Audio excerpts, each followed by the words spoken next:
Marcus, Texas honeybees. So what will we do with this frame? I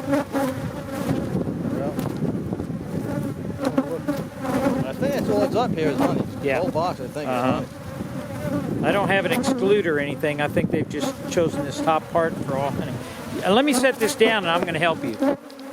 Okay, hang on one second. I'm going to back up here.